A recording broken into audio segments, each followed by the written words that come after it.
Olá, eu sou Irã Williams, criador do Fazendo Fortuna, projeto esse que eu criei com o intuito de ajudar as pessoas a se tornar financeiramente independentes.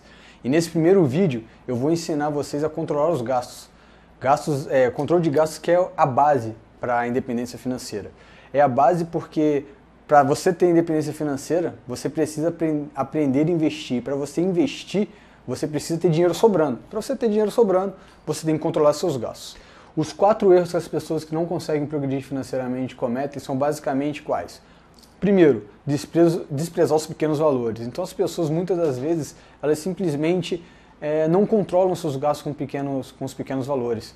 Elas, por exemplo, ganham R$ 1.000 por mês, então elas pagam ali suas contas grandes como condomínio, água, luz, IPTU, etc.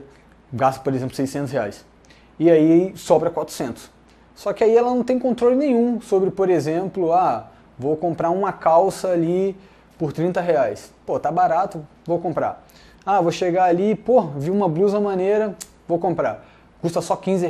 Um bonezinho aqui, pô, R$ 10.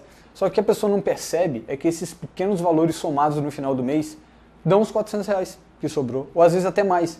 E às vezes ela fica endividada justamente por não conseguir controlar esses pequenos gastos. Então, lição número 1, controlar os pequenos gastos. O segundo erro que as pessoas que não conseguem progredir financeiramente cometem é não negociar. A pessoa não barganha, às vezes as pessoas sentem vergonha, não sei, por achar que barganhar é coisa de pobre, quando é justamente o contrário. As pessoas que são mais financeiramente livres, as pessoas que são mais financeiramente educadas, elas sempre tentam barganhar. Porque, pensa comigo, não faz sentido eu pagar R$ 10 por algo que eu posso pagar 6, 5. Às vezes uma simples barganha você consegue um desconto de 10%, mas tá, beleza, custa R$ 10, você conseguiu um desconto de 10%, pagou 9. Nossa, que desconto. Só que foi R$ 1 aqui, R$ 1 ali, mais R$ 1 ali. Quando você soma, às vezes você tem dinheiro, por exemplo, para comprar uma camiseta, entendeu? Que você não teria comprado se você não tivesse barganhado. Então, regra número 2 que as pessoas têm que fazer, barganhar sempre que puder. Outro terceiro erro que as pessoas que não conseguem progredir financeiramente cometem é o de não ter uma percepção financeira. Então, muitas das vezes, a pessoa, por exemplo, ela tem como objetivo economizar, por exemplo, R$ 100 por mês. Aqueles R$ 100 por mês, para ela, é um sacrifício inicialmente. Então, ela começa economizando R$ 100 por mês. Chega no final do ano, ela botou tudo ali na poupança, né? Chega no final do ano, ela vai verificar seu saldo, tá lá, R$ 1.230. Aí a pessoa pensa, todo esse sacrifício durante um ano inteiro por causa de R$ 30, aí pega esse dinheiro e gasta. Só que às vezes a percepção que falta para essa pessoa qual é? Se ela mantiver, pouco dinheiro dá pouco dinheiro. Então se ela mantivesse economizando aqueles R$ 100 ao longo dos anos, aqueles R$ 100 por mês virariam 2.500 no próximo ano, 5.000 e pouco nos anos seguintes. Uma frase que meu pai falava para mim, que eu gosto bastante, é que dinheiro atrai dinheiro. Quanto menos você tiver, menos você vai render. Isso é um pouco óbvio.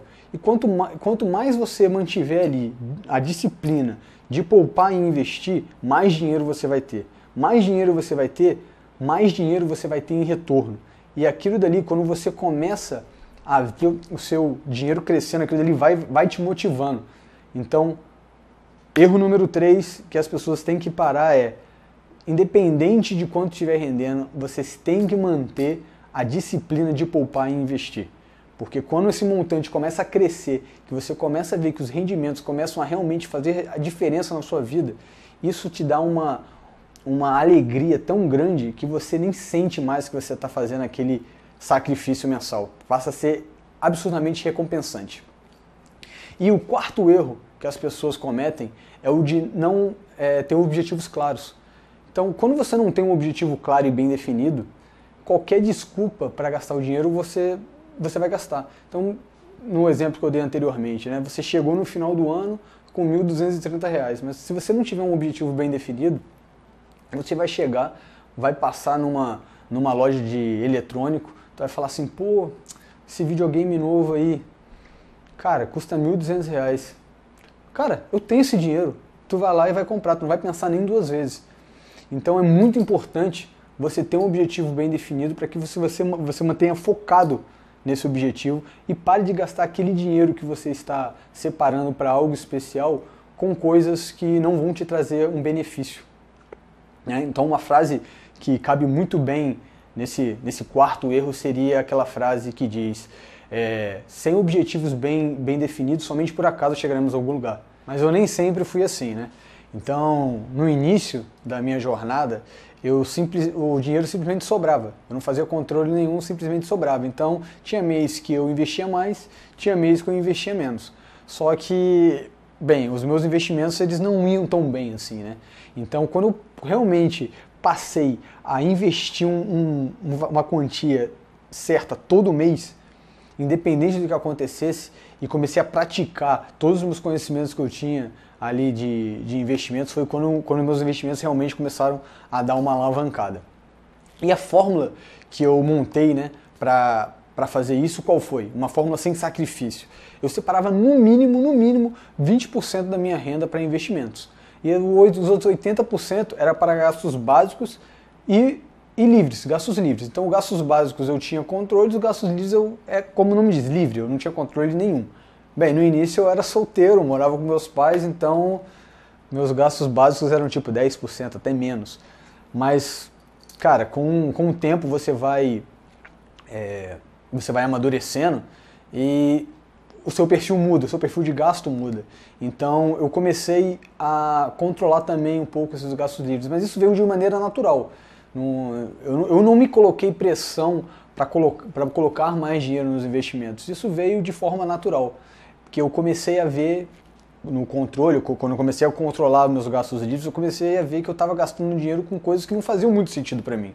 Então, às vezes, por exemplo, eu estava querendo ir para academia, queria malhar, aí tinha gastos, por exemplo, muito gasto, por exemplo, com fast food.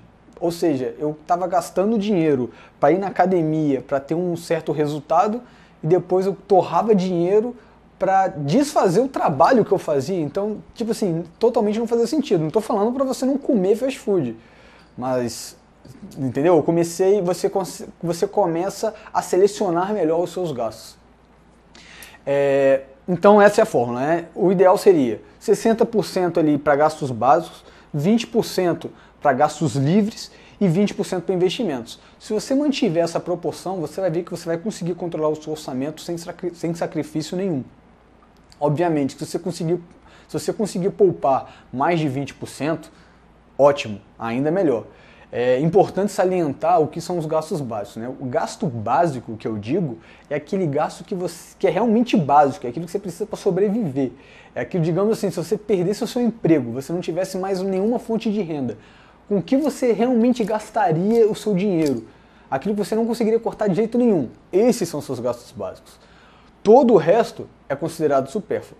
Então você tem que agora parar e estabelecer no seu orçamento o que realmente é básico, o que é supérfluo, e você vê, não, mas esse supérfluo eu não quero abrir mão. Beleza, você não precisa abrir mão, desde que você esteja obedecendo a regra ali de manter pelo menos uns 20% do seu investimento.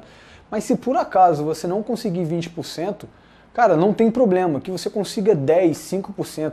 O importante é você ter a disciplina de investir todo mês aquela quantia. E quando você conseguir ganhar um pouco mais, ou aquele gasto, por exemplo, vai que você seja um estudante e esteja pagando sua faculdade. Aí quando você se formar, aquele gasto que você deixa de ter, que seria o da sua faculdade, na verdade não seria um gasto, não seria um investimento, mas assim que ele para de acontecer, você simplesmente pega todo aquele gasto e bota para você investir. E, obviamente, isso daí você só vai conseguir se você tiver um objetivo bem definido. Senão, como eu falei anteriormente, você vai simplesmente gastar esse dinheiro. Eu sei que no início parece meio complicado, mas depois que você começa a controlar o seu orçamento, depois de um tempo, você vai ver que isso vira um hábito. Depois que vira um hábito, você faz as coisas naturalmente, sem perceber. Então, eu no início tinha um certo sacrifício de manter ali os 20%, mas daqui a pouco aquilo ali virou um hábito. Hoje em dia, por exemplo, eu invisto muito mais de 20% da minha renda, e para mim, eu pelo menos tenho a percepção que para mim não é sacrifício nenhum, porque aquilo ali simplesmente se torna um hábito. E o grande segredo de fazer isso é você adotar um estilo de vida abaixo daquele que o seu salário te proporcionaria. Eu sei que isso é complicado, porque quando você... os seus colegas de trabalho, amigos e familiares, eles vão botar muita pressão em você. Pressão para você ter um carro melhor, uma casa maior, entre outros tipos de pressões sociais que a gente vive sofrendo. Só que o grande segredo de você conseguir se blindar dessas pressões é você ter um objetivo bem definido e que faça realmente sentido para você. Porque se você tiver um objetivo bem definido e que ele faça real sentido para você, você vai ver que essas pressões que você vai sofrer, até de entes queridos, beleza, você vai levar na esportiva, porque o seu objetivo é maior. É um objetivo que te engrandece, que faz sentido. O seu objetivo não deve ser parecer ser rico, e sim ser rico. Elaborei uma planilha bem completa e bem simples de usar para auxiliar você a fazer o seu controle orçamentário. O link para download está aqui embaixo do vídeo e abaixo dele está um link para um vídeo que eu fiz no YouTube explicando como utilizar essa planilha. Pode ficar tranquilo que, embora ela seja bem completa, ela é bem simples de usar, bem intuitiva, ok? Esse vídeo está chegando ao fim, então fiquem atentos porque no próximo vídeo eu vou falar para vocês como ganhar dinheiro pagando suas contas. É isso mesmo que você ouviu, ganhar dinheiro pagando conta de luz, de água, condomínio, aluguel, entre outras contas que você possa ter. Então fiquem atentos aí para os próximos vídeos. E você? Como anda o seu orçamento? Qual a sua principal dificuldade? Comenta aqui abaixo, deixa seu like se você gostou do vídeo e se inscreva no canal para que você tenha acesso aos nossos próximos conteúdos. Vou ficando por aqui, muito obrigado por assistir o vídeo até o final.